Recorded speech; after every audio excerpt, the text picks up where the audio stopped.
Hello and welcome to 1 in 8, a podcast series brought to you by the experts at Sanford Health. I'm Simon Floss with Sanford Health News.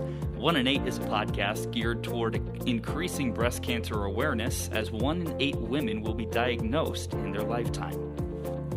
Today we're tackling the topic of nutrition as it relates to a cancer diagnosis. Here to help paint the picture and tell us what we need to know is Dr. Keely Hack, a medical oncologist for Sanford Health in Sioux Falls, South Dakota. Dr. Hack, thanks for sitting down with me today. You're very welcome. Thanks for having me. We'll start with nutrition. Obviously, it's the main thing we're going to be talking about. Why is this so important during cancer treatment? It's an excellent question and probably one of the most common questions that I get from my patients. Nutrition is really important for all of us. We need nutrition to fuel our bodies to be able to do all the things that we need to do. And when going through cancer treatment, your body's got a lot of things to do. We're trying to kill cancer cells, and we're trying to help the normal healthy cells to continue to function in a normal manner, and so we need to give those cells those building blocks that they need in order to help us to stay strong and get through that treatment. So what should a patient eat after a cancer diagnosis? Anything in particular? It's a great question, but it's a really hard question to answer in Sure. some cases. There's no magic food, so to speak. So in general, I would tell people, really you want to eat what we kind of tell everybody to eat. You really want to eat good, wholesome foods. I generally recommend for people to eat as much whole foods as they can, minimal processing of foods. But also a lot of times when you're going through chemotherapy, there's a whole lot that doesn't sound very good. And so in the midst of cancer treatment, we really talk about trying to eat those things that are not going to make you feel sick to your stomach. And that are going to help you kind of maintain the strength that you need. And so if you're craving mashed potatoes, then you probably should eat mashed potatoes. And who isn't craving mashed Right? potatoes from time to time? It is a Midwest staple. It totally is. And there is something about, I don't know if it's just the potassium that's in those potatoes, but it's a very comforting, nurturing food. Yeah. And it's one that's commonly craved during chemotherapy. And so if that's what you're craving, that's definitely what you should do. A lot of people tend to stay away from meats when they're going through chemotherapy just because they aren't tolerated very well. They don't often taste like they normally do, and they just feel heavy in people's stomachs. So it's kind of, I don't put people on a strict diet during treatment. I say, listen to your body, but try to maintain a healthy diet. Don't just eat Cheetos and ice cream all the time, because that's probably going to make you feel pretty crummy too. Mm-hmm. I was just going to ask, when it comes to like a balancing act, you don't recommend a specific diet. I know you mentioned whole foods. Yep. The latest craze, well, it has been for a little while, is Right. the Whole30 diet. People normally do it during January. Right. How tough is it to find that balance of eating foods that are going to be good for you and foods that you truly want to have during this difficult time? Yes. A lot of life is about balance, and, all things in moderation. And really, I think finding a diet that is sustainable for you is very important. So I generally, getting through treatment and chemotherapy is hard enough. If you're also trying to all of a sudden change to a diet that's really hard to stick to, that's just going to make everything in your life more difficult at that time. And so balance, eating a balance of healthy foods, but a treat now and then is okay too. And so just, again, moderation and balance are very important. You kind of alluded to it earlier, but what are some of the best and maybe worst foods during cancer treatment and survivorship? So this is a little bit counterintuitive. I don't necessarily tell people you've got to eat a lot of this or you've got to eat a lot of that. Now, if somebody is low, like when we do their labs for their cancer treatment each time, if they're low in certain electrolytes like potassium, then I might say, okay, let's look at the list of foods that contain more potassium and try to get more of those in your diet. I don't really tell people you have to stay away from this food or you have to stay away from that food. I do tell people sometimes to please not take high-dose antioxidant vitamins, which is counterintuitive. And the reason for that is that there was a study that was done a few years ago looking at using high-dose antioxidant vitamins to help people feel better through chemo, to really help their healthy cells to recover better in between the cycles of chemotherapy. Worked great for that. Unfortunately, it also helped the cancer cells to recover better in between cycles of chemotherapy. And so we didn't see as good a response to chemotherapy. And so getting antioxidants is helpful and important, getting them through your diet, but taking those really high doses, those kind of supra therapeutic doses, is probably not a good idea. Fascinating. So I do recommend not to take those. So I do sometimes have people bring in like bottles of supplements for me to look at to say, is this something that's okay for me to take when I'm going through treatment or not? And I often will say, maybe later, but while we're in the midst of chemo, let's hold off on that. When it comes to like some of the best foods to eat, is there any specific foods that could potentially be good in preventing cancer, or any ways, any lifestyle choices? I've personally read a lot on cellular autophagy and how through long fasts and cellular autophagy, you're killing those dead cells, which in turn cancer can grow off of those dead cells. How would you respond to that?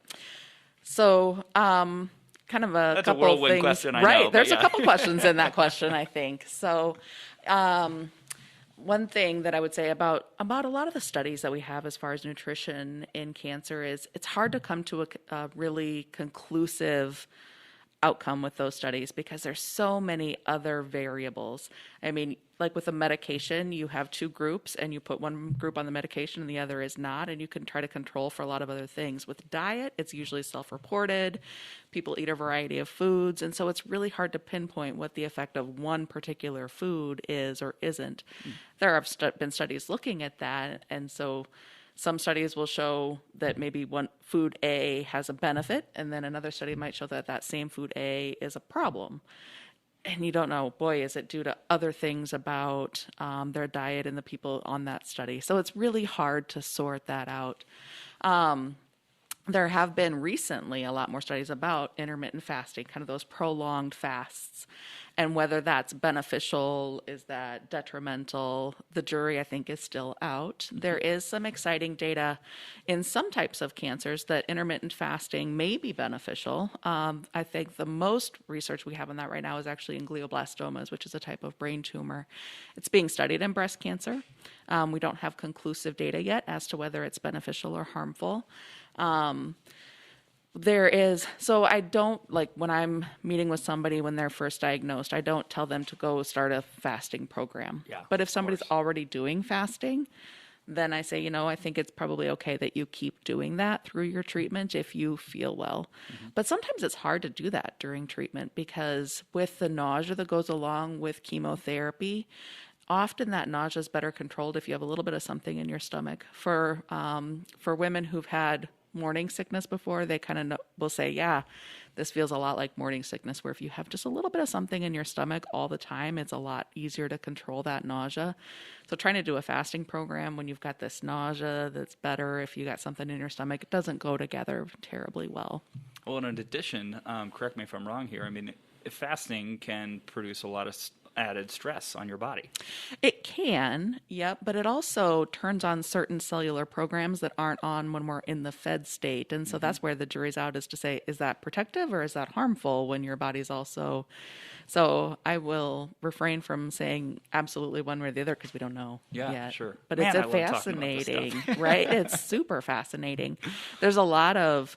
they're also looking at the benefits of intermittent fasting with diabetes and heart disease and dementia and so many things. Really as a society, we in general eat more calories than we need. And that causes us a lot of harm. That increases our risk for a lot of chronic diseases.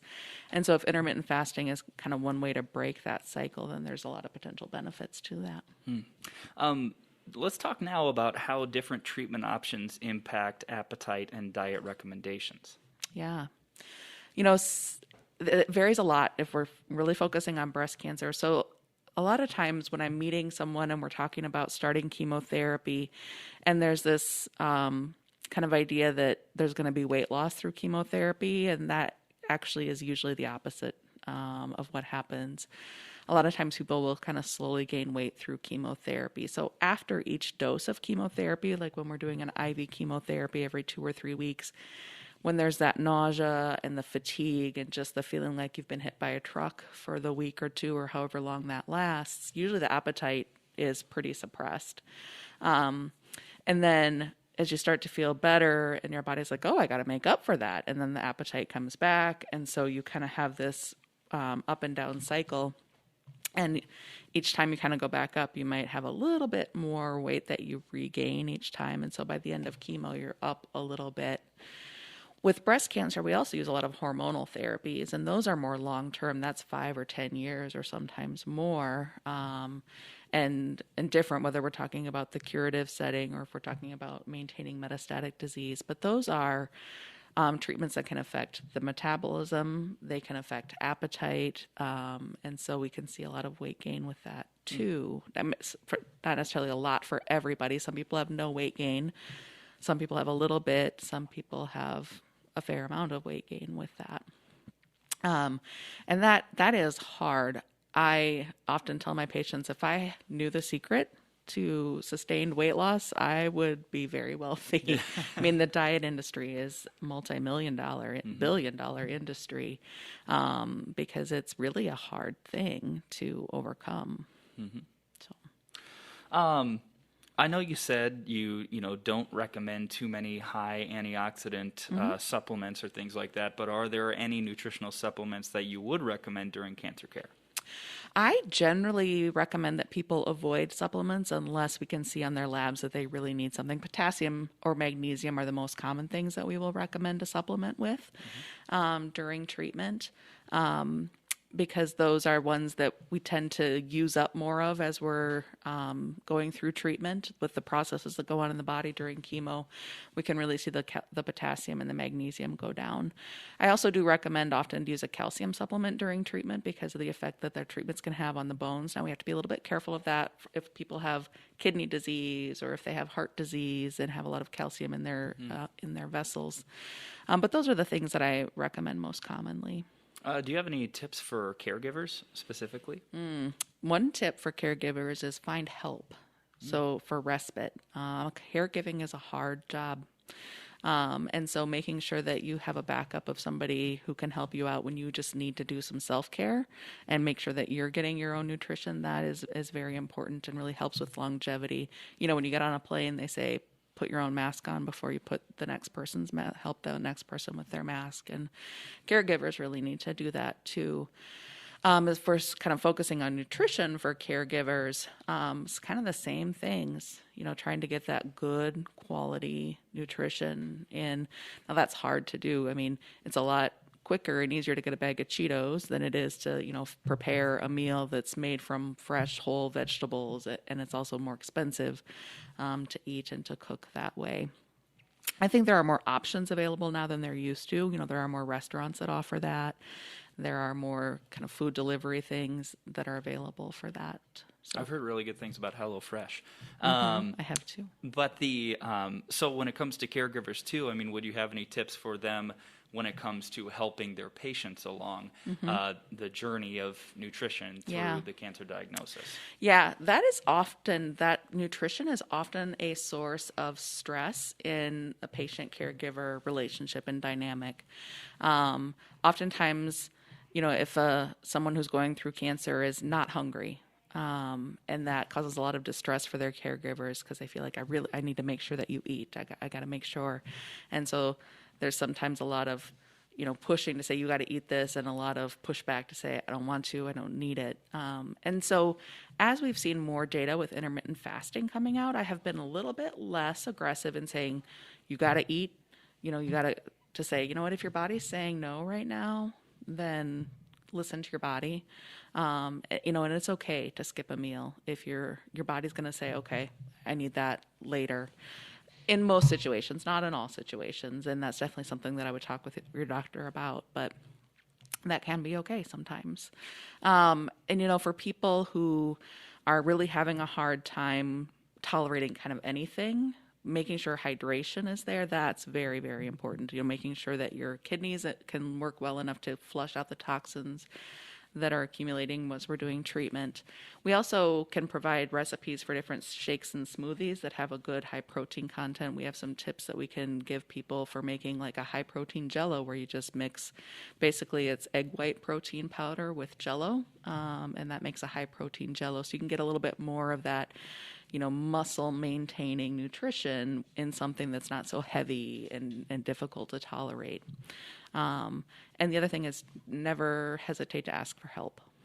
That's, we are here to help people through this. And I think sometimes people feel like, I don't want to call, I don't want to be a burden, I don't want to bother people about something like this. That's what we're here for. Sure. To help people through it. Just a few more questions here. Some common questions that someone may ask. Does sugar feed cancer? That is a very common question. I get that very, very often. Yes, sugar feeds cancer because sugar feeds everything. And kind of the follow-up to that question often is, then should I cut sugar out of my diet? And I say no. And the reason for that is your brain cannot live without sugar. Our brain can't burn fat. Our brain can't burn protein. Our brain can only burn sugar. So if you completely cut sugar out of your diet, your body's going to say, well, I better make my own sugar because I got to have sugar. And so your liver is going to start making sugar. And so you can't completely eliminate sugar from your body.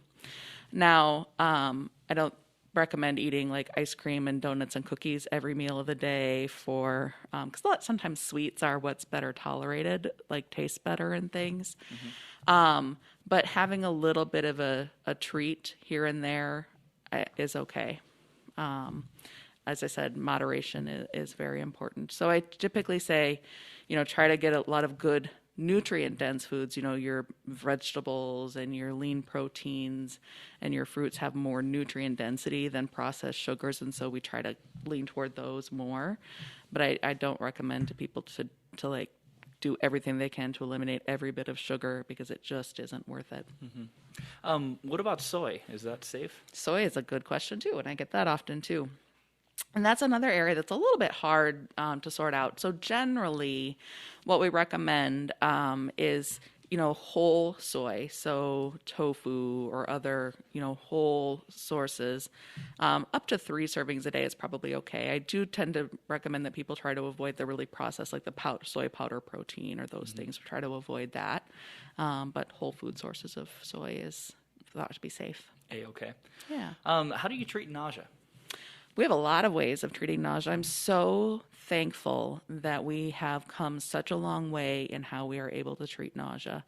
It used to be before the time that I was in practice, but I remember my attendings in fellowship talking about the days when they would have to admit people and essentially sedate them to the point that they just slept through their nausea because they didn't really have any other way to control nausea.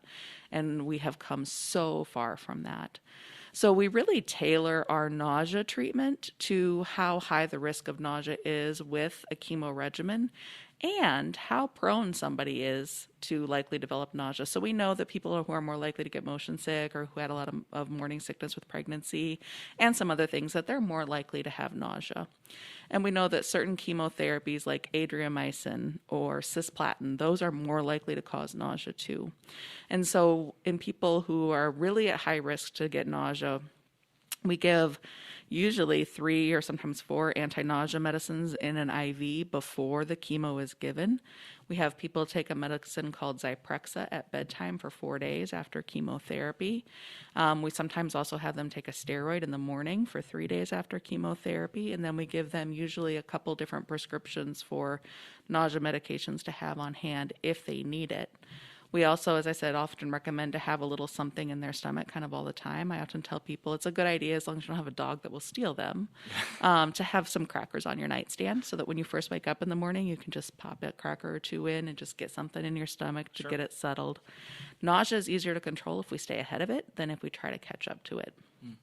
But occasionally we still have to get people into the hospital if we can't get control of their nausea, and sometimes we have to do IV anti-nausea treatments. Sometimes I will have people come in maybe a week after their chemo and get a bag of IV fluid here, and sometimes we'll give a little IV anti-nausea medication along with that. And it's sometimes amazing how much better somebody feels after getting that. So when I'm again, talking with people in the clinic, and I say, okay, these are the things that we're going to do for your nausea. But if we've done these things and you're still having nausea, please call us, because I don't want you to suffer at home when we have other things that we can do to help you out with that. So Sure. Any closing remarks that you'd like to make, or topics that you think that we missed on, or you think is just important people need to know? I think we covered just about everything. I think my biggest thing that I would say is don't be afraid to reach out for help. Please don't suffer in silence, and don't, wonder about things. We are here to help. We love to help people, which is why we went into this field. And so please don't hesitate to ask your team, what you can do for symptom control, but also those nausea questions. We also have dietitians within our team, and so that's another option for people who maybe have some more in-depth questions that they want to ask, or they need help with certain things, whether it's having trouble tolerating foods and needing some help with what to do, or maybe it's advice on things to help with a lot of diarrhea. Like if you're having a lot of diarrhea from your treatment, meeting with a dietitian might be helpful to say, hey, let's add some fiber, let's do some other things that might also help with that diarrhea. Sure. Well, thanks again for taking the time and joining me today. My pleasure. Thanks for having me. Absolutely. And thank you for listening. Sanford Health produces podcasts on a wide number of topics. If you like what you heard here today, give us a thumbs up and a follow. We'd love if you became a longtime listener. A reminder, for all of your medical news, you can head over to Sanford Health News' website, which is news.sanfordhealth.org. Thanks again for listening. I'm Simon Floss with Sanford Health News.